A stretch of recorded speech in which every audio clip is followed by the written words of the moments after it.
Rural corona volunteers कह के एक 7 ਬੰਦਿਆਂ ਦਾ ਗਰੁੱਪ ਹਰ ਪਿੰਡ ਦੇ ਵਿੱਚ ਬਣਾਇਆ ਜਾਏ ਔਰ 7 ਮੈਂਬਰ ਦਾ ਗਰੁੱਪ ਆਪਣੇ ਪਿੰਡਾਂ ਦੇ ਵਿੱਚ ਘੁੰਮੇ ਔਰ ਇਹਦੇ ਵਿੱਚ ਉਹਨਾਂ ਨੂੰ ਐਮਫਸਾਈਜ਼ ਕਰਨਾ ਚਾਹੀਦਾ ਹੈ ਟੈਸਟ ਕਰੋ जैसे मैं ਤੁਹਾਨੂੰ ਦੱਸਿਆ ਜਿੱਥੇ ਫਿਰ ਅਗਰ ਕੋਈ ਪੋਜ਼ਿਟਿਵ ਨਿਕਲਿਆ ਉਹ ਕਿਹਨੂੰ ਮਿਲਿਆ ਉਹਨੂੰ ਟ੍ਰੇਸ ਕਰੋ ਕਿ ਜਾ ਕੇ ਦੇਖੋ ਕਿ ਕਿਹਨੂੰ ਮਿਲਿਆ ਉਹਨੂੰ ਵੀ ਟੈਸਟ ਕਰੋ ਔਰ ਫਿਰ ਜਿਹੜੇ ਕੋਵਿਡ ਪੋਜ਼ਿਟਿਵ ਨੇ ट्रीट करो 3 T's test trace and treat ये चीज़ां अब अगर आप कर सकिए तो तुसी देखो ये अपने पिंड और मोहल्ले कंट्रोल आ सकती है।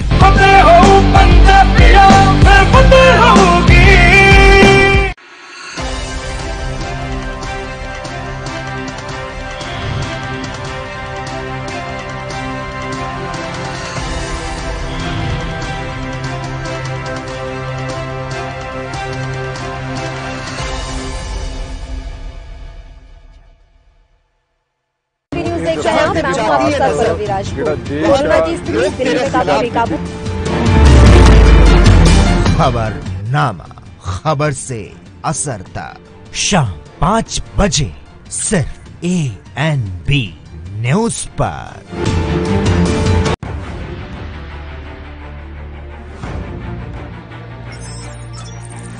खबर चाहे सियासत की हो या सरकार की, खबर चाहे भ्रष्टाचार की हो या गुनहगार की, दिन भर में क्या रहा देश जगत का हाल, किस मुद्दे ने बनाई किसकी सरकार, रखते हैं हम सब पर नजर, पहुंचाते हैं हम हर खबर। हम हैं ANB न्यूज।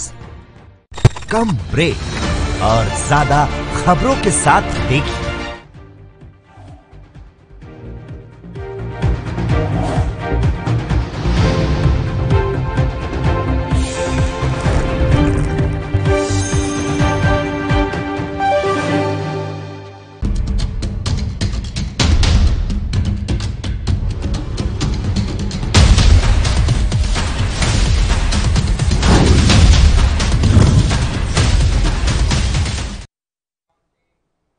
नमस्कार, आप देख रहे हैं एनबी न्यूज और मैं हूं आपके साथ योगेश पांडे। खबरनामा में आपका स्वागत है।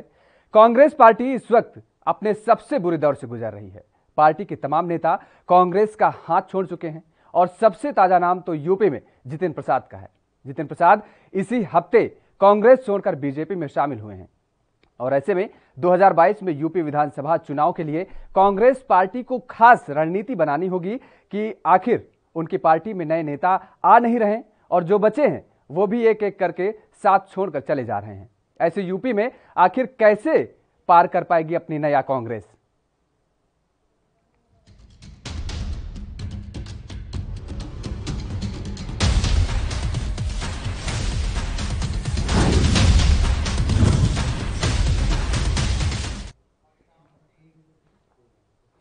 तो लगातार जिस तरीके से लगातार एक एक करके नेता छोड़ रहे हैं, ग्राफिक्स के जरिए आपको समझाने की कोशिश करते हैं कि कौन कौन नेता अब तक जो महत्वपूर्ण थे उत्तर प्रदेश से वो कांग्रेस का हाथ छोड़ चुके हैं।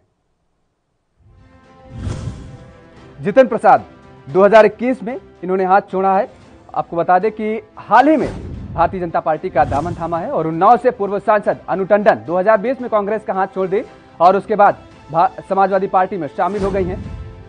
अमेठी के राजा सांसद संजय सिंह, उनकी पत्नी और पूर्व मंत्री अमिता सिंह भी 2019 में कांग्रेस का दामन छोड़ चुकी हैं और भारतीय जनता पार्टी का दामन थाम ली हैं दोनों लोग।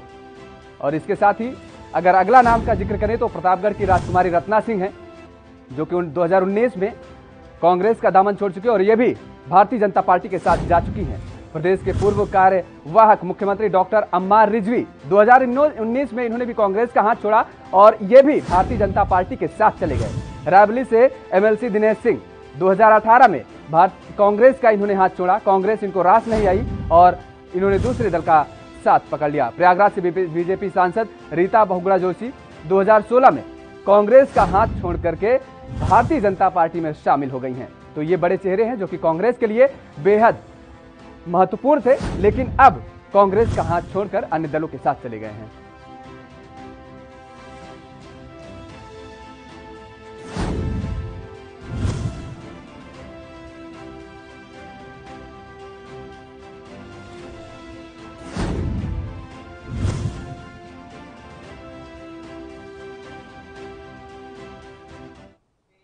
तो ये प्रमुख चेहरे हैं जो कि उत्तर प्रदेश से कांग्रेस का हाथ छोड़ चुके हैं और कांग्रेस के लिए बेहद महत्वपूर्ण चेहरे थे ये। उत्तर प्रदेश में अगले साल होने वाले विधानसभा चुनाव को लेकर सियासी बिसात बिछने लगी है। बीजेपी अपने संगठन को दुरुस्त करने के लिए मंथन में जुटी है, तो सपा छोटे छोटे दलों के साथ गठबंधन बनाने में जुटी हुई है और कांग्रेस कश्मकश में फंसी हुई है कि आखिर कैसे प्रियंका गांधी की छवि और लोकप्रियता को बचाए रखा जाए।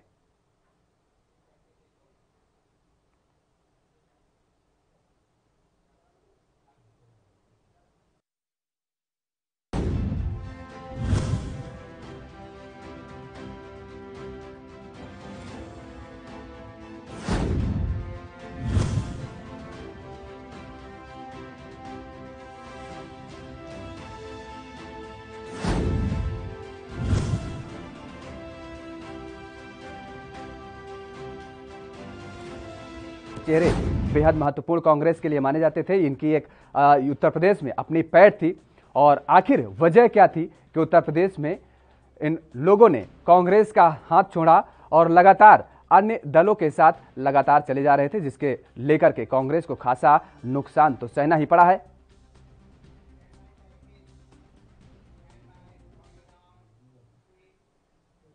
तो उत्तर प्रदेश में लगातार जिस तरीके से ये नेता हाथ छोड़ते चले गए और अब अन्य दलों का साथ है, वहीं 2022 के आने वाले विधानसभा चुनाव में उत्तर प्रदेश में जिस तरीके से लगातार ये कश्मकश में अब कांग्रेस लगी हुई है कि आखिर वो किस तरीके से अपनी नया पार करेगी। और आइए अब आपको रिपोर्ट एक दिखाते हैं।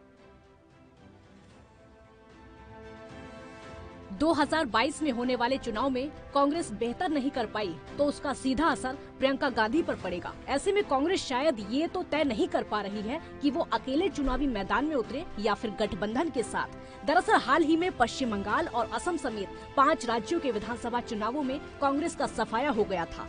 केरल और असम में जीत की दहलीज तक कांग्रेस नहीं पहुंच पाई थी, जहां सरकार में वापसी की सबसे ज्यादा उम्मीद थी।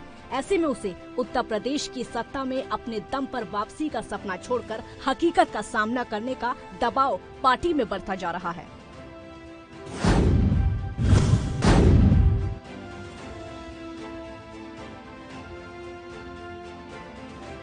यूपी के 2017 विधानसभा चुनावों में अखिलेश यादव और राहुल गांधी की चुनावी जुगलबंदी को ये कहकर भुनाया गया था कि यूपी को ये साथ पसंद है, लेकिन चुनाव के जब नतीजे सामने आए तो पता चला कि यूपी की जनता को ये साथ रास नहीं आया। दरअसल कांग्रेस में अभी भी एक धड़ा ऐसा है जिनका मानना है कि 2022 के यूपी विधानसभा चुनाव में कांग्रेस को बीजेपी की हार सुनिश्चित करनी है, तो क्षेत्रीय दलों के साथ मिलकर चुनाव लड़ना होगा। गठबंधन नहीं होता है तो सूबे में कांग्रेस के लिए सियासी राह आसान नहीं होगी। –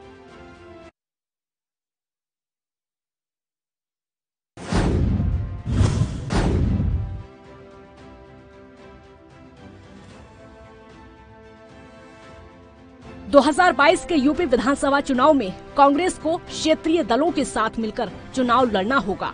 तो ऐसे में कांग्रेस के पास उत्तर प्रदेश में चुनाव लड़ने के 4 विकल्प हैं, लेकिन सभी विकल्पों में कहीं न कहीं कांग्रेस के लिए कोई न कोई पेंच जरूर फंसा है। पहला विकल्प सपा के साथ एक बार फिर से गठबंधन करके चुनावी मैदान में उतरना, लेकिन 2017 का विधानसभा चुनाव दोनों पार्टियां मिलकर लड़ चुकी हैं। राहुल गांधी और अखिलेश यादव ने साथ में मिलकर जमकर प्रचार किया था, लेकिन बीजेपी को मात नहीं दे सके थे। इस बार सपा प्रमुख अखिलेश यादव साफ साफ कह चुके हैं कि किसी भी बड़ी पार्टी के साथ गठबंधन नहीं करेंगे, बल्कि छोटे छोटे दलों के साथ मिलकर चुनावी मैदान में उतरेंगे।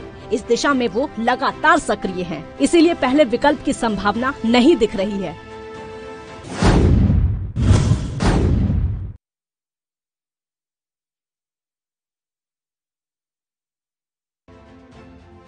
कांग्रेस के सामने दूसरा विकल्प बसपा के साथ गठबंधन का है, लेकिन मायावती पहले से ही घोषणा कर चुकी हैं कि इस बार वो किसी दल के साथ चुनावी मैदान में नहीं उतरेंगी। हालांकि यूपी में बसपा और कांग्रेस 1996 में मिलकर चुनावी मैदान में उतर चुके हैं। इसके बाद से दोनों पार्टियां साथ नहीं आई हैं, लेकिन खबरें ऐसी भी हैं कि एक बार फिर से 2.5 दशक पुराने फॉर्मूले को आजमाने के लिए मंथन किया जा रहा है, क्योंकि पार्टी में एक धड़ा मानता है कि बसपा के साथ आने पर दलित, मुस्लिम और ब्राह्मण समीकरण बन सकता है, जिसके जरिए यूपी में बीजेपी को कड़ी टक्कर दी जा सकती है। ऐसे फॉर्मूले पर सवाल यही है कि क्या मायावती कांग्रेस के साथ गठबंधन के लिए राजी होंगी?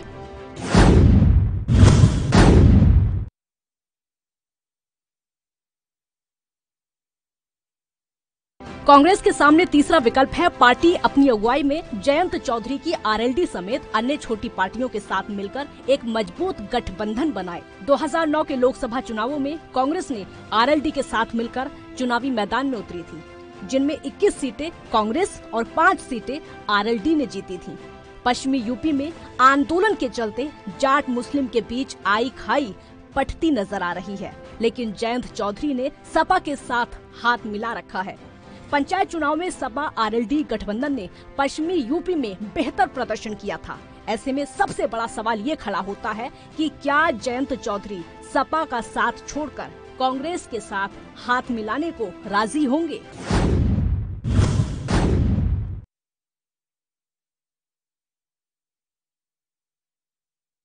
वहीं कांग्रेस के सामने चौथा अंतिम विकल्प है कि उत्तर प्रदेश की सभी 403 विधानसभा सीटों पर अकेले चुनावी मैदान में उतरे।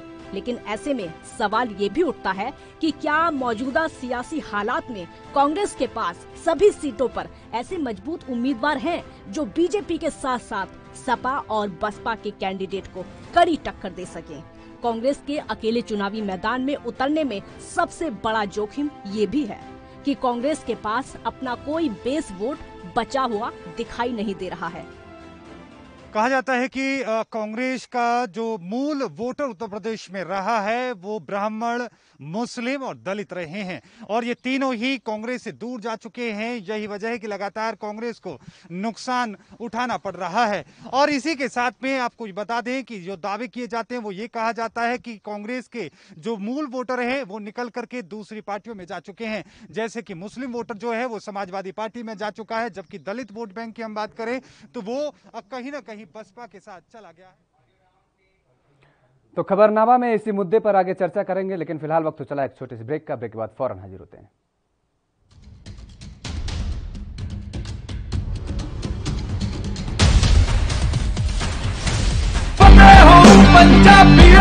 फतेह किट ਦਿੱਤੇ ਨੇ ਕਿ ਤੁਹਾਨੂੰ ਕਿਤੇ ਜਾਣ ਦੀ ਲੋੜ ਨਹੀਂ। ਅਗਰ ਤੁਸੀਂ ਪੋਜ਼ਿਟਿਵ ਹੋ, ਸਟੇਜ 1 ਦੇ ਵਿੱਚ ਹੋ, ਲੈਵਲ 1 ਦੇ ਵਿੱਚ ਹੋ, ਆਪਣੇ ਘਰ 'ਚ ਜਾਓ, ਫਤਿਹ ਕਿਟ ਤੁਹਾਨੂੰ ਮਿਲ ਜੂਗਾ।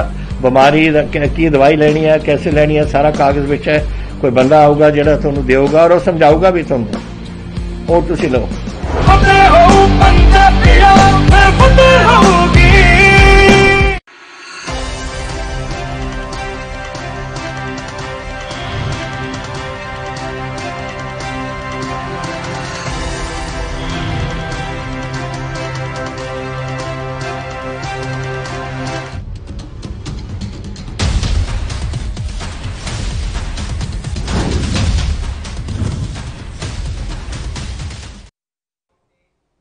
तो ब्रेक के बाद एक बार फिर आप सभी का स्वागत है। और उत्तर प्रदेश में कांग्रेस की अग्नि परीक्षा, और कांग्रेस को सबसे बड़ा अगर चिंता है और सबसे बड़ी साख अगर बचाने की चिंता है तो मुझे लगता है कि वो प्रियंका गांधी की है। इसी मुद्दे पर आज चर्चा करेंगे। हमारे साथ दो मेहमान जुड़ चुके हैं। कांग्रेस से प्रवक्ता हमाम वहीद जी हैं, आपका बहुत बहुत स्वागत है। और राजनीतिक विश्लेषक हमारे साथ जुड़ चुके हैं विपिन शर्मा जी, आपका भी बहुत बहुत स्वागत है। विपिन शर्मा जी, सबसे पहले आपके पास आएंगे। आप लंबे अरसे से राजनीतिक पार्टियों को देख रहे हैं। तमाम सारी पार्टियां सत्ता पर काबिज हुई और उसके बाद चली भी गईं। आपने तमाम पार्टियों को काफी नजदीकों से देखा है और उनका आकलन भी किया है। क्या लगता है कि आने वाले 2022 के विधानसभा चुनाव में उत्तर प्रदेश में जिस तरीके से सियासी गलियारे में अब हलचल अभी से मचने लगी है और कांग्रेस के जो साथी हैं, कांग्रेस के जो दिग्गज नेता हैं, वो एक एक करके कांग्रेस का हाथ छोड़ते जा रहे हैं, तो कांग्रेस के लिए आने वाले समय में किस तरीके की चुनौतियों का सामना करना पड़ सकता है? योगेश जी, निश्चित है कि कोई ना कोई तो वजह है कि क्या कारण है कि कांग्रेस से उनके युवा नेता हताश होकर पार्टी छोड़कर दूसरे राजनीतिक दलों की तरफ रुख कर रहे हैं। तो यहाँ पर अगर अभी भी जानकर अनजान बने रहें कांग्रेस के आला कमान और उनके बाकी नेता, तो मुझे नहीं लगता कि वो उनके लिए उनके हित में होगा। यहाँ पर कांग्रेस का एक स्वर्णिम इतिहास रहा है। आजादी के बाद किसकी सरकारें रही हैं किसी को बताने की आवश्यकता नहीं है, बिल्कुल। लेकिन यहाँ पर अगर कांग्रेस को कोई आईना दिखाए तो वो उसको वो सही तरीके से उसको वो एक सलाह की तरह लेते नहीं है यहाँ पर। और यही कारण है कि राज्यों के बाद राज्य, लोकसभा के चुनाव में हमने देखा कि कैसे कांग्रेस का सूपड़ा साफ हुआ और उसके बाद राज्यों की जो पराजय का सामना करना पड़ा कांग्रेस। उसके बाद भी यहाँ पर अगर कांग्रेस सुध लेने को तैयार ना हो तो उसके लिए जिम्मेदार कौन होगा? मैं दिल्ली राजधानी का उदाहरण देना चाहूंगा कि स्वर्णिम इतिहास रहा है कांग्रेस का। यहाँ पर जब शीला मंत्री थी 1998 से लेकर 2013, कई मामले में दिल्ली में जो विकास के कार्य हुए वो श्रेय शीला दीक्षित की सरकार को जाता है, निस्संदेह, इसमें कोई शक शुबा नहीं है। लेकिन आज कांग्रेस कहाँ है, ये कांग्रेस को आत्ममंथन करने की आवश्यकता है। उनके खुद के देखा वहां पर कि वहां पर एक अलग सा एक गुट बन गया है वहां पर। और कांग्रेस और गुटबाजी, देखिए एक ही सिक्के के दो पहलू हैं, ये जग जाहिर है। यहाँ पर कांग्रेस को उसकी गुटबाजी के लिए जाना जाता है। और यहाँ पर जब सोनिया गांधी को यहाँ पर पार्टी का अध्यक्ष बनाएगा तो वहां पर यही अनुमान लगाया जा रहा था कि अब कम से कम गुटबाजी को लगाम लग जाए, एक बिल्कुल वो विराम हो जाएगा वहां पर। और बिल्कुल राहुल गांधी जिस तरीके से राष्ट्रीय अध्यक्ष का बिल्कुल कांग्रेस का नेतृत्व कर रहे थे, उसके बाद तमाम सारी अटकलें लगाई जाने लगी।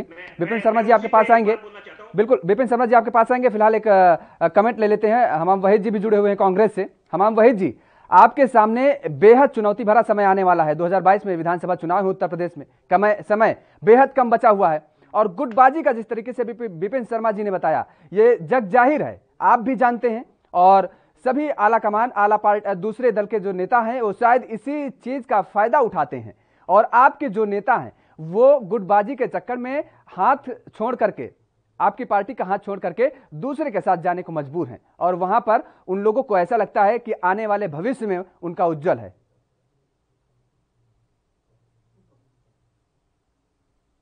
संगठित है और कांग्रेस से ज्यादा भारतीय जनता पार्टी में गुटबाजी है। चाहे वो गुजरात ले लीजिए, चाहे आप उत्तर प्रदेश की बात करें। अभी 3 दिन से जो हाई लेवल ड्रामा दिल्ली में चल रहा है उसके पीछे क्या है? तो दरअसल कांग्रेस की बात है जो बार बार उठाई जा रही है। कांग्रेस ने हर पार्टियों में गुटबाजी है और कांग्रेस 2022 का चुनाव पूरी मजबूती से लड़ेगी, क्योंकि पिछले कुछ दिनों से 2017 के बाद से जब से भारतीय जनता पार्टी की यहाँ पे सरकार आई है, अगर कोई पार्टी है जिसने मुख्य विपक्षी दल का रोल अदा किया है तो वो कांग्रेस पार्टी है। जब कुछ पार्टियां महिलाओं का सहारा ले लिया और कुछ पार्टियां ट्विटर का सहारा लिया, तो सिर्फ कांग्रेस एक ऐसी वाहिद पार्टी है जिसने लगातार आंदोलन किया, चाहे वो महिला अत्याचार का मामला हो, चाहे किसानों का मामला हो, चाहे सोनभद्र पे मामला हो, चाहे आजमगढ़ की बात हो। कोई एक ऐसी जगह नहीं जहाँ प्रियंका गांधी ने इसी चीज को तो भारतीय जनता पार्टी भुनाने में लगी हुई है। वो कहती है कि जब एक आध मामले ऐसे आ जाते हैं जिसमें सांप्रदायिकता फैलाने का आपको मौका मिल जाता है, उसको आप तूल देना चाहते हैं। उसके लिए प्रियंका गांधी जी दिल्ली से रवाना होती हैं उत्तर प्रदेश के लिए, और जो जनता के आम मुद्दे हैं वो उसके लिए आप लोग नहीं निकलते हैं, उसके लिए सड़कों पर धरना नहीं देते हैं। तो इन्हीं चीजों का तो फायदा भारतीय जनता उठा रही है और भारतीय जनता पार्टी यही तो कह रही है कि आप केवल सोचिए, सत्ता पक्ष में जो पार्टी बैठी हुई है वो ये कह रही है कि आप केवल ट्विटर तक सीमित हैं, आप केवल सोशल मीडिया तक सीमित हैं। देश जानता है, प्रदेश जानता है भारतीय जनता पार्टी की जो राजनीति है वो कैसे मुद्दे को डाइवर्ट करती है। पूरी तरीके से दिल्ली सरकार हो चाहे उत्तर प्रदेश सरकार है, जनता के मुद्दे पे बड़े बड़े लुभावी वादे करके जो सरकार में आई और उन्होंने जो वादे किए थे उस वादे में नाकाम हुए। अभी आपने कोरोना काल में देखा क्या स्थिति थी, पूरा प्रदेश करा गया। जनता तो छोड़िए, जनप्रतिनिधि, चाहे वो उत्तर प्रदेश के मंत्री हो ब्रिजेश पाठक जी, चाहे दिल्ली के मंत्री संतोष जी हो, सब लोगों ने अपनी सरकार पे अपना गुस्सा दिखाया।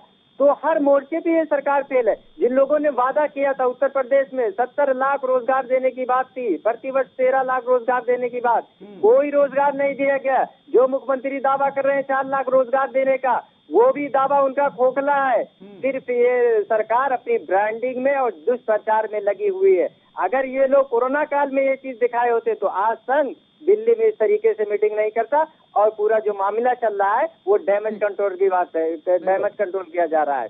और जी आपके पास आएंगे। बिल्कुल जिस तरीके से आप ये कह रहे हैं, आपका काम है सत्ता पक्ष पर सवाल उठाना और यही काम सत्ता पक्ष कह रही है कि आप लगातार निष्क्रिय सामने दिख रहे हैं। फिलहाल वक्त तो चला एक छोटे से ब्रेक का, ब्रेक के बाद फौरन हाजिर होंगे और चर्चा को आगे बढ़ाएंगे।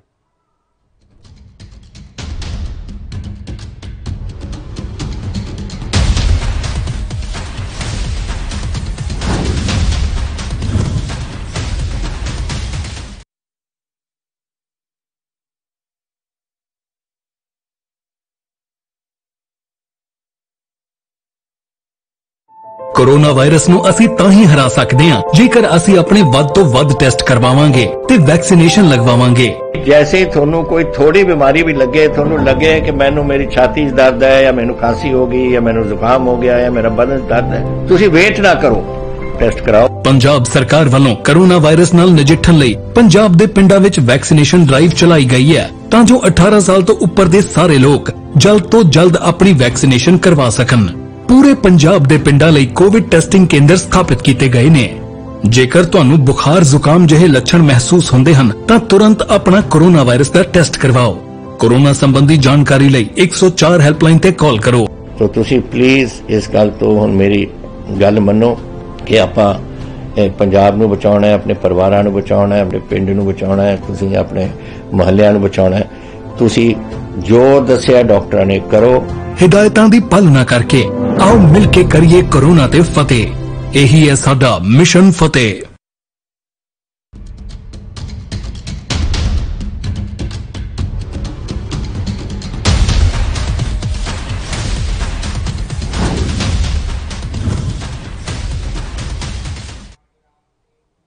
तो ब्रेक के बाद एक बार फिर आप सभी का स्वागत है और चर्चा को आगे बढ़ाएंगे। हमारे साथ दोनों मेहमान जुड़े हुए हैं। जिस तरीके से अभी आपने सुना कि कांग्रेस के प्रवक्ता हमाम वहीद जी ने कहा कि अभी भी वो लगातार अपने अंदर झांकने की बजाय और अभी भी पार्टी के अंदर कमियां क्या हैं उनको स्वीकारने के बजाय अभी भी सत्ता पक्ष पर लगातार वो यही कह रहे हैं कि सत्ता की नाकामी है। विपिन जी, अगर सत्ता की नाकामी है, भारतीय जनता पार्टी की नाकामी है, तो आखिर वजह क्या है? दूसरी क्या वजह ऐसी हो सकती है कि कांग्रेस के इतने दिग्गज नेता जिनको कि मुझे लगता है कि शुरुआती दौर से उनका जो नाता रहा है वो कांग्रेस से ही रहा है, वो सारे चेहरे अब कांग्रेस का हाथ छोड़ करके भारतीय जनता पार्टी के साथ जा रहे हैं और अभी भी जो कांग्रेस में हैं वो यही बात ये कह रहे हैं कि भारतीय जनता पार्टी खरी नहीं उतर रही है अपने प्लान पर, अपने वादों पर। तो वजह क्या हो सकती है? योगेश जी, आजकल एक चर्चा आम बन गई है। आजकल हर एक बात एक पूछता है, एक आम आदमी पूछता है कि अगला नंबर किसका, तो उसका जिम्मेदार कौन है? क्या मुझे वाहिद भाई को बताने की आवश्यकता है कि हेमंता बिस्वा शर्मा के साथ क्या हुआ? आज वो असम के मुख्यमंत्री बन गए हैं, यानी कि उनमें वो प्रतिभाशाली थे, उनमें वो प्रतिभा थी, इतने सक्षम थे कि वहां पर वो मुख्यमंत्री बन सकते थे और सत्ता दिला सकते थे कांग्रेस को, लेकिन उनको समय नहीं दिया गया। जब वो राहुल गांधी के पास गए, समय मांगा और वहां पर उनको नजरअंदाज कर दिया उनकी बातों को। तो यहां पर जिम्मेदारी किसको लेनी पड़ेगी? जिम्मेदारी कांग्रेस की खुद की है। और सबसे बड़ी बात है कि एक के बाद एक, क्योंकि फहरिस्त लंबी है, यहां पर थमने का नाम नहीं ले रही। जो लोग हताश हो रहे हैं और कांग्रेस एक तरफ ये बोलती है कि हम युवाओं को तवज्जो देंगे, संगठन को मजबूत करेंगे। और देखिए, हम लोग तो खुद मैं वहीद भाई को एक शुभचिंतक की तरह बोलना चाहता हूं कि लोकतंत्र की खूबसूरती है कि हमारा विपक्ष मजबूत होना चाहिए। सरकार को आप घेरिए, सत्ता पक्ष के लोगों को घेरिए। विपिन शर्मा जी, माफ करिएगा, यहाँ पर आपको रोकना चाहेंगे। फिलहाल वक्त तो चला है और छोटे से ब्रेक का। ब्रेक के बाद फौरन हाजिर होंगे और चर्चा को आगे बढ़ाएंगे।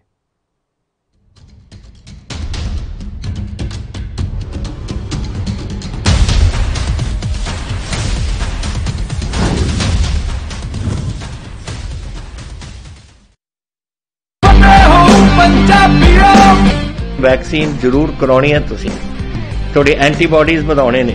ਜਦੋਂ ਤੁਹਾਡੇ ਐਂਟੀਬਾਡੀਜ਼ ਵਧਣਗੇ, ਉਹ ਐਂਟੀਬਾਡੀਜ਼ ਨੇ ਜਿਹੜੀ ਕੋਰੋਨਾ ਦੇ ਨਾਲ ਜੰਗ ਲੜ ਸਕਦੀ ਹੈ ਤੁਹਾਡੇ ਬਾਡੀਜ਼ ਦੇ ਵਿੱਚ। ਇਹ ਤੁਹਾਨੂੰ ਕਰਾਉਣਾ ਚਾਹੀਦਾ ਹੈ। ਤੁਹਾਨੂੰ ਉਹ ਡਾਕਟਰ ਜੋ ਪਹਿਲੇ ਦਿਨ ਤੋਂ ਕਹਿ ਰਹੇ ਨੇ ਮਾਸਕ ਨਹੀਂ ਭੁੱਲਣਾ। ਅਗਰ ਕਿਸੇ ਨੂੰ ਕੋਵਿਡ ਹੋ ਵੀ ਚੁੱਕਿਆ, ਉਹਨੂੰ ਵੀ ਦੇਖੋ ਕਿ ਮਾਸਕ ਪਹਿਨੇ, ਕਿਉਂਕਿ ਸਟ੍ਰੇਨਸ ਬਦਲਦੇ। ਇਹ ਜਿਹੜੇ ਸਟ੍ਰੇਨ ਨੇ ਨਾ ਕੋਰੋਨਾ ਦੇ, ਇਹਨਾਂ ਦੀ ਮਿਊਟੈਂਟਸ ਬਣ ਜਾਂਦੇ ਨੇ। ਇਸ ਕਰਕੇ ਤੁਸੀਂ ਉਹ ਜੋ ਬੇਸਿਕ ਚੀਜ਼ਾਂ ਨੇ, ਮਾਸਕ ਪਹਿਨਣਾ, ਹੱਥ ਧੋਣੇ, सोशल डिस्टेंसिंग रखनी, ये जरूरी है। ਤੁਹਾਨੂੰ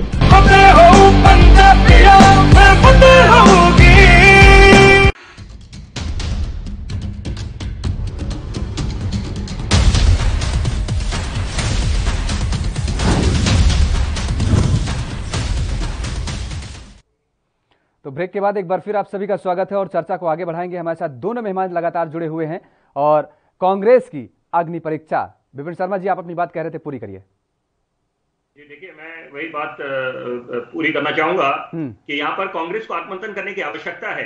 और अगर शुभचिंतक की तरह कोई भी उनके खुद के वरिष्ठ नेता अगर उनको सामने जमीनी हकीकत बता रहे हैं, तो वहां पर कांग्रेस की आलाकमान को बिल्कुल इस बात की सुध लेनी पड़ेगी कि कोई ना कोई कारण है कि कांग्रेस जनता से भी दूर जा रही है और उनके खुद के नेता उनसे हताश होकर दूसरे राजनीतिक दलों की तरफ रुख कर रहे हैं। आज यहां पर उत्तर प्रदेश की बात अगर आप करें, क्योंकि आज उत्तर प्रदेश के संदर्भ में भी आज चर्चा ये है, तो यहां पर मैं जरूर बोलना चाहूंगा, विकल्प की आपने बात करी, आपने चर्चा के शुरुआत में बोला कि अब कांग्रेस क्या समाजवादी पार्टी के साथ जाएगी या भाजपा के साथ जाएगी, आरएलडी के साथ जाएगी या छोटे जितने दल है सहयोगी दल उनको साथ लेके चलेगी।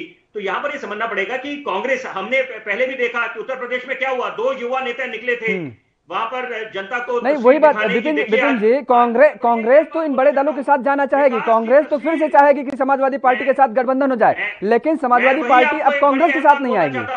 जिसकी चर्चा होनी चाहिए, जिसमें बिल्कुल हम लोगों को सबको आत्ममंथन करना चाहिए कि यहाँ पर कांग्रेस, देखिए पहले बड़े गाजे बाजे के साथ और बढ़िया तरीके से 2019 का चुनाव लड़ा गया, गठबंधन महागठबंधन का गठन हुआ, लेकिन उसके बाद क्या हुआ, वहां पर भतीजा भी और बुआ का भी आपस में हमने देखा दरारें कैसे पड़ी, लेकिन उसके देखिए उसका वो समाधान नहीं है। वो एक दौर हुआ करता था जब हरकृष्ण सिंह सुरजीत हुआ करते थे, उनको मास्टर टीचर कहा जाता था कि गठबंधन बनाने के लिए। उसके बाद हमने देखा चंद्रबाबू नायडू ने कोशिश करी कि सारे राजनीतिक दलों को लेके आए कि ताकि भाजपा के सामने विकल्प खड़ा कर सके, लेकिन क्या हर्षद हुआ वो भी जग जाहिर है दुनिया के सामने। बिल्कुल। तो समय वहां व्यतीत ना करने के बजाय वहां व्यतीत ना करे, उसके ज्यादा होना चाहिए कि आप रणनीति में सुधार लाएं। Congress has to reinvent itself, understand कि क्या रीजन है कि हम जनता से दूर क्यों जा रहे हैं। हमारे खुद का संगठन, हम सिर्फ महज वो बातों में रह जाता है कि हम संगठन को मजबूत करेंगे, कथनी और करनी में फर्क है, इंप्लीमेंटेशन नहीं होता, उस पर अमल नहीं होता। बिल्कुल, ले लेते हैं जवाब, कांग्रेस को समझना पड़ेगा। बिल्कुल विपिन जी, जवाब ले लेते हैं हमाम वहीद जी से। हमाम वहीद जी, आपको सोचना पड़ेगा और आकलन करना पड़ेगा, रणनीति बनानी पड़ेगी कि आखिर वजह क्या है कि कांग्रेस से एक एक करके उनके जो फलदार वृक्ष हैं ये कहें कि वो अलग होते चले जा रहे हैं, और लगातार आप अभी भी अपने अंदर आकलन करने के बजाय, रणनीति बनाने के बजाय अभी भी आप उस दल को कोसने में लगे हुए हैं जो दल अभी भी सबसे मजबूत इस तौर पर खड़ी हुई है सामने और चुनौती देने के लिए। और अभी लगातार जिस तरीके से अब तो छोटे छोटे दल भी कांग्रेस के आने के साथ रेडी नहीं हो रहे हैं, राजी नहीं हो रहे हैं, वो कह रहे हैं कि हम छोटे छोटे दल एक साथ चुनाव लड़ लेंगे लेकिन कांग्रेस के साथ नहीं आएंगे। तो इस बारे में कांग्रेस को कहीं ना कहीं आत्ममंथन करने की जरूरत तो है ना। योगेश जी, मैं स्पष्ट रूप से कहना चाहता हूं, कांग्रेस पूरी तरीके से सक्षम है और आदरणीय राहुल गांधी जी एक दूरदर्शी नेता है और उनकी दूरदर्शिता आपने देखा होगा कि जब प्रधानमंत्री लोगों को कोरोना भगाने के लिए थाली बजाने का ज्ञान दे रहे थे, उस वक्त अगर राहुल गांधी फर्स्ट वेव से पहले जो राहुल गांधी ने चेतावनी दी थी कि अगर देश सरकार उस पर ध्यान नहीं दिया तो एक सेकंड हमाम जी, अगर राहुल गांधी इतने ही दूरदर्शी थे तो उनको तो 2019 के चुनाव में पहले भी बता देना चाहिए कि भाई हम तो परास्त हो रहे हैं। वो तो बड़े बहुत ठाट बाट से कह रहे थे कि हम जीतेंगे चुनाव, और जब यूपी का 7% हो रहा था 2017 में तो पहली तस्वीर वैसी आई थी कि अखिलेश यादव और राहुल गांधी एक साथ प्रेस कॉन्फ्रेंस एक 5 सितारा होटल में किए थे। हालांकि जो समाजवादी के संस्थापक थे मुलायम सिंह यादव ने खुद नाराजगी जाहिर की थी और वो ये नहीं चाहते थे कि राहुल गांधी के साथ अखिलेश यादव चुनावी मंच में सामने आए और चुनाव एक साथ लड़े। आएंगे, चर्चा को आगे बढ़ाएंगे, लेकिन एक छोटे से ब्रेक के बाद।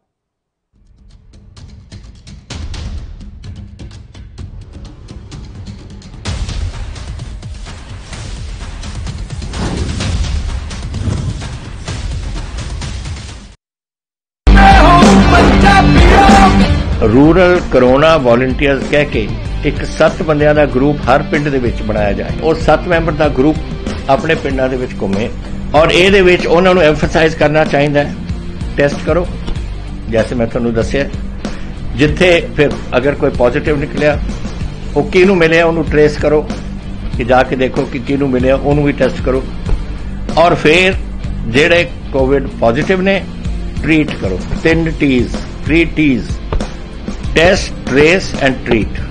ये चीज़ां अब अगर आप कर सकिए तो तुसी देखो ये अपने पिंड और मोहल्ले कंट्रोल आ सकती है।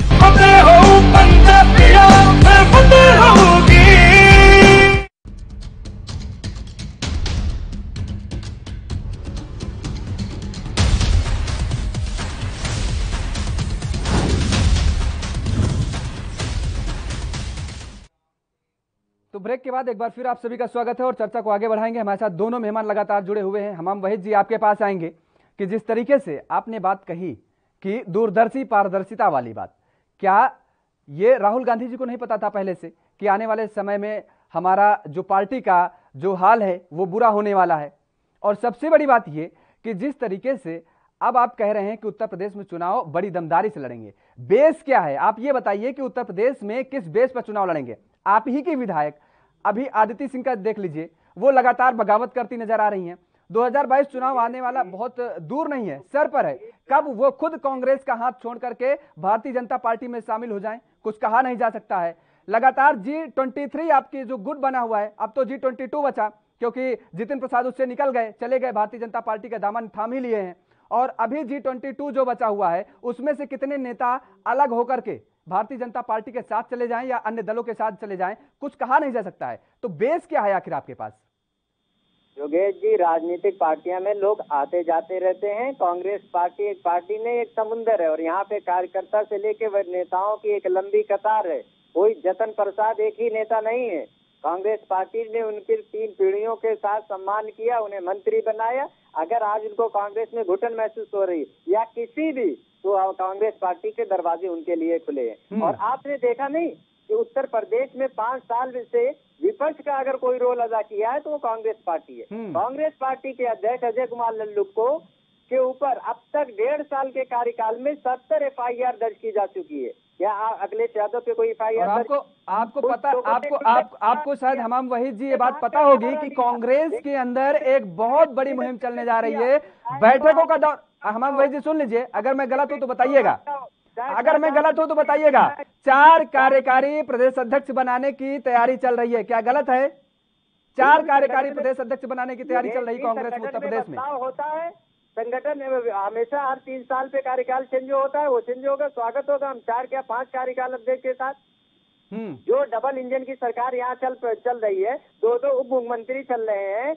और आप योगेश जी नहीं देखे 150 विधायक, जिस पार्टी के, जिस सरकार के 150 विधायक असेंबली हाउस के सामने धरने पे बैठे हो, जिस सरकार के मंत्री खुलेआम चिट्ठियां लिखते हो, जिस सरकार के विधायक वीडियो बनाते हो कोरोना काल पे पब्लिक के पास लाते हो जी, वही बात कही जा रही है, वही बात कही जा रही है कि भारतीय जनता पार्टी का मैनेजमेंट देखिए कि 150 विधायक एक साथ बागी हुए और कितनी खूबसूरती से उन 150 बागी विधायकों को संतुष्ट कर लेती है। यही चीज की कमी है, इसी चीज को सुधारने की बात हो रही है कांग्रेस में कि आखिर कैसे सुधार पाएंगे आप? जी, श्रीमती प्रियंका गांधी के नेतृत्व में कांग्रेस पार्टी 2022 में पूरी मजबूती से चुनाव लड़ेगी और सत्ता प्राप्त करेगी। चलिए ठीक है। विपिन शर्मा जी, क्या लगता है कि 2022 में, मुझे तो लगता है कि अब जिस तरीके से जो हालात उत्तर प्रदेश में हैं, प्रियंका गांधी भले ही लगातार दौरे कर रही हैं, आपने पिछले लोकसभा चुनाव में देखे होंगे, ये कहा जा रहा था कि प्रियंका गांधी आ रही हैं, यहाँ तक कि उनको इंदिरा टक से जोड़ दिया गया कि नाक नक्श को लेकर के, उनकी जो चेहरे की बनावट को लेकर के तमाम सारे मीडिया में सुर्खियां रही कि अब एक बार फिर से उत्तर प्रदेश में उदय हो सकता है कांग्रेस का और प्रियंका गांधी इसकी बागडोर संभालेंगी। लेकिन लगातार जिस तरीके से प्रभारी बनी हुई हैं और दौरे भी लगातार कर रही हैं, वो चाहे किसानों के आंदोलन को लेकर के हो, चाहे अन्य पहले के जो दौरे हैं उनको लेकर के हो, वहाँ कछारों के मल्लाहों के बीच में इलाहाबाद जाती हैं, वहां पर उनके बीच में बातें सुनती हैं। तो इस तरीके के दौरे लेकिन कांग्रेस के लिए कोई प्लस पॉइंट नहीं समझ में आ रहे हैं सामने। एक नेता वो होता है कि जो अपने एक उदाहरण देकर आगे पार्टी का अपना नेतृत्व करे, और जैसे अंग्रेजी में कहते हैं leader has to lead by an example. तो उसी तरह से अभी पहले जो बड़ा आसान होता है हम दूसरे के गिरेबान में झांके, लेकिन यहाँ पर मुद्दा यह है कि हम लोग हमें वक्त है कि हम अपने गिरेबान में झांक के देखें कि हमारे में क्या कमी पेशी है यहाँ पर और कैसे सुधार ला सकते हैं। क्योंकि यहाँ पर अगर जनता से दूर जा रही है कांग्रेस, तो उसमें आत्ममंथन कांग्रेस को ही करना है। बिल्कुल। और यहाँ पर बैठकों का दौर शुरू हो रहा है, ये बहुत अच्छी बात है। आपने बात करी कि कैसे 4 अध्यक्ष बनाने की बात चल रही है, उसकी कवायद एक शुरू हो चुकी है। तो निश्चित बात है कि कांग्रेस चाहती है कि फिर दोबारा, और कांग्रेस को अगर अपना वजूद बरकरार रखना है तो रणनीति में भी बदलाव लाना पड़ेगा, क्योंकि और यहां पर ये संगठन को मजबूत करना पड़ेगा। लेकिन सवाल ये उठता है, $1 मिलियन सवाल जो है वो ये उठता है कि कांग्रेस जो दूसरों पे बड़ा आसान है, अभी वाहिद भाई ने बोला कि देखिए वो टिप्पणी करी इन्होंने कि मोदी योगी को लेकर, तो यहां पर बड़ा आसान होता है देखिए कहना कि वहां पर देखिए क्या घमासान मचा हुआ है भाजपा में। तो यहां पर यह समझना पड़ेगा कि एक आम आदमी यह भी पूछना चाहता है कि कांग्रेस में क्या अंदरूनी लोकतंत्र है, डेमोक्रेसी, इनर डेमोक्रेसी, कि आपका जो CWC का चुनाव होता है कि वो म्यूजिकल चेयर बन के रह गया है। ये मैं नहीं, एक आम आदमी पूछता है, वो भी समझता है कि कांग्रेस का एक स्वर्णिम इतिहास रहा है और सिर्फ ये बोलने से काम नहीं चलने वाला। मैं दोनों की बात करना चाहूंगा, भाजपा की भी और कांग्रेस की भी, जो सबसे बड़े राजनीतिक दल है पूरे इस देश में। यहाँ पर देखिए, और सबका अपना इतिहास रहा है कि यहाँ पर बड़ा भाजपा भी गलती जब बोलती थी कि देखिए कांग्रेस नहीं है ये CBI नहीं है, कांग्रेस ब्यूरो ऑफ इन्वेस्टिगेशन है। उसके बाद यहाँ पर ये कांग्रेस ने भी कोई कसर नहीं छोड़ी। कांग्रेस भी बोलती है ये देखिए ये स्ट्रेन जो नए आ रहे हैं ये मोदी स्ट्रेन है। तो ये क्या संदेश जाता है एक आम आदमी को? आम आदमी की अपेक्षा क्या होती है कि यहाँ पर उनके नेता जिनको वो रोल मॉडल समझते हैं वो विकास की बात करें, वो रोड मैप लेके आए कि जो उनके अधूरे सपने रह गए हैं उनको वो पूरा करें। यहाँ पर वही बात मैंने हम वहीद जी से पूछी कि आपके पास पोटेंशियल पे आप जो है उत्तर प्रदेश का चुनाव फतह करेंगे, लेकिन इसका जवाब नहीं दिया वहीद जी ने। दीजिए कि कांग्रेस में जनता के पास क्या संदेश जाएगा कि इनका नेता कौन है? क्या सोनिया गांधी जी हैं, प्रियंका वाड्रा है या राहुल गांधी जी हैं? ये भी समझना पड़ेगा, क्योंकि मैंने जैसे जिक्र करा गुटबाजी, एक अलग अलग खेमे बने हुए हैं यहाँ पर। जनता क्या समझे कि जनता का नेता कौन है, इनका कांग्रेस का नेता कौन है? कांग्रेस बिल्कुल ठीक बात कह रहे हैं। गांधी जी हैं और उत्तर प्रदेश में श्रीमती प्रियंका गांधी के प्रभाव क्षेत्र है और श्रीमती प्रियंका गांधी के नेतृत्व में हम लोग पूरी मजबूती से चुनाव लड़ेंगे। हम वहीद जी आपसे फिर वही सवाल मैं पूछ रहा हूँ। हम वहीद जी आप बेस बताइए कि किस बेस पे आप ये कह रहे हैं, ठीक है अच्छी बात है, मूल समस्याएं, मूल मुद्दे, जिस बेस पे, जिस लुभावी वादे पे, रोजगार के मुद्दे पे, महिला सशक्तिकरण के मुद्दे पे जो बड़े बड़े वादे करके भारतीय जनता पार्टी सरकार में आई और उसने 2 करोड़ रोजगार देने का बात किया था, 7 साल में 14 करोड़ रोजगार देने चाहिए थे, लेकिन इनके अनियोजित लॉकडाउन के चलते इनकी गलत नीतियों के कारण आज 14 करोड़ लोग बेरोजगार हो गए। सवाल ये जनता पूछ रही है और जनता, उत्तर प्रदेश की जनता देख रही है कि हाथरस में किसने लड़ा, शाहजहांपुर में बहन बेटियों के लिए किसने लड़ा। ले लेते हैं सवाल, ले लेते हैं विपिन जी आपका सवाल ले लेते हैं। देशव्यापी आंदोलन कौन कर रहा है? हमाम भाई जी सवाल ले लीजिए।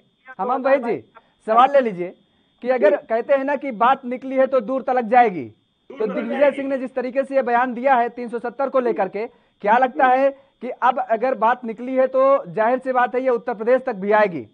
और अगर जिस तरीके से बयानबाजी आपके नेताओं के द्वारा होती है तो क्या उसको खामियाजा भुगतना नहीं पड़ेगा कांग्रेस को? उत्तर प्रदेश का जो चुनाव होगा वो आम जनता का चुनाव होगा, जनता की मूल समस्याएं हैं उसको लेकर चुनाव होगा। और कांग्रेस पार्टी हमेशा जो मूल समस्या है, रोजगार, मकान, रोटी कपड़ा मकान, उन समस्याओं को, बहन बेटियों की इज्जत, आज अपराध में उत्तर प्रदेश नंबर 1 है, लेकिन मुख्यमंत्री जी अगर कोई ऑक्सीजन मांगता है तो उस पे NSA लगाते हैं, जबकि हाई कोर्ट में 90% NSA जो मुख्यमंत्री ने लगाया है उसको उत्तर प्रदेश सरकार को मुंह की कहानी पड़ी। चलिए ठीक है, बिल्कुल वही जी आएंगे, इसके बाद फिर आएंगे। फिलहाल वक्त है छोटे से ब्रेक का, और ब्रेक के बाद आएंगे, जानेंगे कि आखिर क्या कोई बेस है, कोई पोटेंशियल है, कोई आधार है कांग्रेस के पास जिस बेस पे वो 2022 का विधानसभा चुनाव फतह करने की बात कर रही है।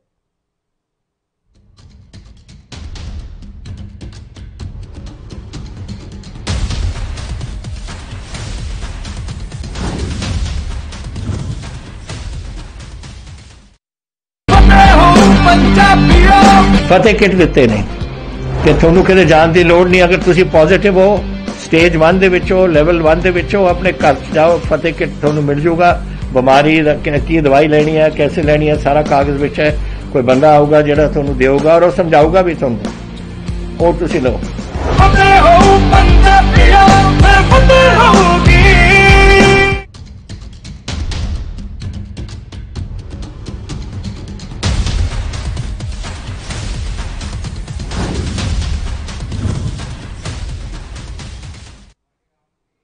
तो ब्रेक के बाद एक बार फिर आप सभी का स्वागत है। चर्चा को आगे बढ़ाएंगे। हमारे साथ दोनों मेहमान लगातार जुड़े हुए हैं। तो जिस तरीके से हमाम वहीद जी ने यह बात कही है कि जनता के बीच में जाएगी कांग्रेस और जनता के मुद्दों को उठाएगी, तो ये बात तो आम आदमी पार्टी भी कह रही है कि वो आपकी 2022 के विधानसभा चुनाव में उत्तर प्रदेश में चुनाव लड़ेगी और वो जिस तरीके से दिल्ली मॉडल की बात कर रही है कि जिस तरीके से दिल्ली की जनता को सुविधाएं मिल रही हैं, मूलभूत सुविधाएं मिल रही हैं, उनको लेकर के उत्तर प्रदेश में आएगी।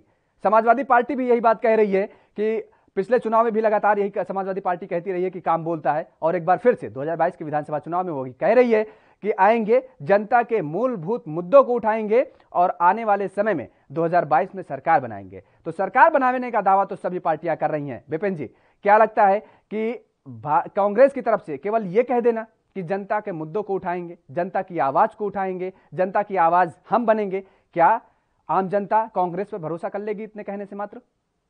जी, ऐसा काम नहीं बनने वाला, क्योंकि बड़ा आसान है। हम दिल्ली के मॉडल की बात करें, यहाँ पर ये भी समझना पड़ेगा, पिछले 2 विधानसभा के जो चुनाव हुए हैं वही कांग्रेस, मैं खुद जाता था विधानसभा, दिल्ली विधानसभा बतौर पत्रकार, तो मैं वो नजारा देखते ही बनता था जब शीला दीक्षित मुख्यमंत्री थी और विधायक किस तरह से उनकी बातें सुना करते थे। जहां नजर आप डालिए वहां कांग्रेस के विधायक दिखते थे आपको विधानसभा के अंदर। और आज क्या हालत है, सूरत हाल देखिए आप, 2 विधानसभा के चुनाव हुए, कांग्रेस अपना खाता नहीं खोल पाई है। बिल्कुल। तो यहाँ पर आत्ममंथन किसको करना है? और यहाँ पर ये कांग्रेस खुश हो जाए, अरे देखिए भाजपा 3 पे है, 8 पे है, तो वहां उससे काम नहीं चलने वाला, उससे दाल नहीं गलने वाली। यहाँ पर यह समझना पड़ेगा, मेरी बात थोड़ी कड़वी लगेगी मेरे भाई को, लेकिन यहाँ पर हम लोग शुभचिंतक हैं, हम लोग निष्पक्ष होकर बात करते हैं। देखिए अभी इस समय राइटिंग ऑन द वॉल देखिए आप, तस्वीर ये बता रही है कि अगर आपको अपना वजूद भी बरकरार रखना है और दोबारा सत्ता पे काबिज होना है या जनता के बीच में जाना है, रणनीति में भी बदलाव लाना पड़ेगा। वही भाई, रणनीति में बदलाव लाना पड़ेगा। माफ कीजिएगा, यहाँ पर आपको रोकेंगे। और इस वक्त बड़ी खबर आ रही है हरियाणा से इस वक्त की बड़ी खबर, हरियाणा के पूर्व मुख्यमंत्री कार के हादसे का शिकार हुए हैं, बाल बाल बचे हैं। हरियाणा के पूर्व मुख्यमंत्री, पूर्व सीएम ओम प्रकाश चौटाला की गाड़ी का एक्सीडेंट हुआ है। तो इस वक्त की बड़ी और महत्वपूर्ण खबर हरियाणा से आ रही है आपकी टेलीविजन स्क्रीन पर। बाल बाल बचे ओम प्रकाश चौटाला की गाड़ी का एक्सीडेंट हो गया है। गुरुग्राम से झज्जर की तरफ जा रहे थे चौटाला और इसी बीच उनकी गाड़ी का एक्सीडेंट हुआ है। फिलहाल किसी भी तरीके की जनहानि की कोई सूचना नहीं आई है। हरियाणा के पूर्व मुख्यमंत्री का कार का हादसा हुआ है और पूर्व सीएम ओम प्रकाश चौटाला की गाड़ी का एक्सीडेंट हुआ है, लेकिन फिलहाल बाल बाल बचे हैं।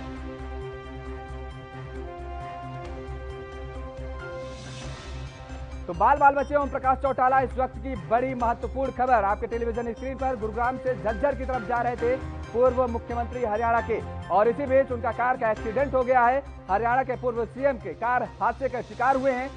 फिलहाल जो खबर सामने आ रही है, किसी भी तरह की कोई जनहानि की सूचना नहीं आई है। ओम प्रकाश चौटाला की गाड़ी का यह बड़ा हादसा हुआ है। फिलहाल किसी भी तरीके का कोई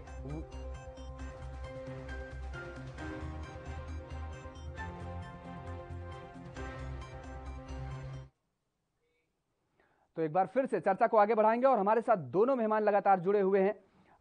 हमम वहीद जी, लगातार जिस तरीके से आप ये कह रहे हैं, फाइनल कमेंट है, आप कम शब्दों में ज्यादा बात रखने की कोशिश करिएगा कि अभी भी वही सवाल है कि क्या जनता आपके सवालों को, या आप ये कह रहे हैं कि जनता के मुद्दों को उठाएंगे हम, आखिर वही सारी बातें तो आम अन्य दल कह रहे हैं, वही बातें आम आदमी पार्टी कह रही है, वही बातें समाजवादी पार्टी कह रही है। तो आप ऐसा इन लोगों से अलग क्या करेंगे कि आप 2022 के विधानसभा चुनाव में आप चुनाव को फतह करेंगे? और सबसे बड़ी बात यह है कि जो देखने वाली है कि मुझे लगता है कि ये चुनाव 2022 का विधानसभा चुनाव प्रियंका गांधी के लिए अग्नि परीक्षा होगी। योगेश जी, मैं पहले 2 बातें कहना चाहता हूँ, उसके बाद मैं आपके सवालों का जवाब दूंगा। पहली बात तो ये कि शर्मा जी, जब जो बहस हो रही है जतन प्रसाद को लेके, तो अगर जतन प्रसाद के नाम पे बहस हो सकती है तो हम वही जतिन प्रसाद जी को इंडिविजुअल लेकर के बहस नहीं हो रही है। बहस ये है कि कांग्रेस के एक एक नेता करके जो दिग्गज नेता थे वो कांग्रेस का हाथ छोड़ करके अन्य दलों का साथ पकड़ रहे हैं। तो कांग्रेस आखिर कैसे अपनी नैया पार करेगी जो दावे कर रही है? विपिन जी आ रहे हैं, आपके पास आ रहे हैं। परीक्षा हो सकता है तो उत्तर प्रदेश में मुख्यमंत्री योगी की अग्नि परीक्षा क्यों नहीं हो सकता? अगर कांग्रेस की अग्नि परीक्षा का मुद्दा आपकी डिबेट का हो सकता है तो मुख्यमंत्री योगी आदित्यनाथ की जो आजकल अग्नि परीक्षा चल रही है मुद्दा क्यों नहीं हो सकता? योगेश जी, बिल्कुल, चलिए आपने बहुत अच्छी बात कही है कि मुख्यमंत्री योगी आदित्यनाथ की अग्नि परीक्षा का मुद्दा क्यों नहीं हो सकता है। मुद्दा सभी की अग्नि परीक्षा का है, लेकिन अब आपको ये समझना पड़ेगा कि प्रियंका गांधी की राजनीतिक साख बचाने की लगी हुई है, क्योंकि उत्तर प्रदेश में जो हाल है वो आप जानते हैं। विपिन शर्मा जी, क्या लगता है आपको, गलत कह रहे हैं हम? देखिए, ऐसा है कि इन्होंने जो बात बोली, इनको अपना हक है, अपने विचार रख रहे हैं यहाँ पर, और लोकतंत्र है देखिए, लेकिन यहाँ पर मुद्दा ये है कि ये समझना पड़ेगा कि प्रेस लंबी है काफी। ये सिर्फ जितिन प्रसाद की हम बात नहीं कर रहे, यहाँ पर सचिन पायलट की बात करें, वहां पर राजस्थान में भी घमासान मचा हुआ है, और अब तो और वहां पर आरोप लगाए जा रहे हैं कि फोन टैपिंग को लेकर, क्या आप उसको सरे से खारिज कर देंगे? उधर से नाना पटोले, महाराष्ट्र में हम महाविकास आघाड़ी सरकार की बात करते हैं, वहां पर भी खबरें आ रही है कि वहां पर कि वो चाहते हैं कि वो मुख्यमंत्री बने। तो यहां पर ये चीज समझनी पड़ेगी कि ये जो सिलसिला है ये थमने का नाम नहीं ले रहा। तो इसीलिए कांग्रेस को आत्ममंथन करने की आवश्यकता है। आप लोग खूब अपने रणनीति में ला रहे हैं, आप लोग बैठकों का दौर कर रहे हैं, बहुत अच्छी बात है। और देखिए, आम आदमी भी यही अपेक्षा करेगा कि कांग्रेस और मजबूत हो, ताकि सत्ता पक्ष के लोगों को, भाजपा को, एनडीए को अच्छा एक तरह से उनको घेर सके। कुछ मामलों पे अगर आप जिस तरह के तेल के दाम बढ़ी जा रहे हैं, बिल्कुल विपुल शर्मा जी, आप बिल्कुल कह रहे हैं। आप दोनों मेहमानों का हमारे साथ जुड़ने के लिए बहुत बहुत शुक्रिया। तो लगातार जिस तरीके से उत्तर प्रदेश में कांग्रेस की साख दिन ब दिन गिरती चली जा रही है, उत्तर प्रदेश लाख दावे कर रही है कि आने वाले 2022 के विधानसभा चुनाव में वो पूर्ण बहुमत के साथ सरकार बनाएगी, लेकिन यही बात अन्य राजनीतिक दल भी कर रहे हैं। लेकिन भारतीय जनता पार्टी जिस तरीके से लगातार एक एक करके कांग्रेस के नेताओं को तोड़ रही है, शायद ये कहें तो गलत नहीं होगा, और वो भारतीय जनता पार्टी का दामन थाम रहे हैं, तो कहीं ना कहीं अब उत्तर प्रदेश में आने वाले समय में कांग्रेस के लिए चुनौती होगी, तो वहीं प्रियंका गांधी की अग्नि परीक्षा होगी। खबरनामा में फिलहाल इतना ही। नमस्कार।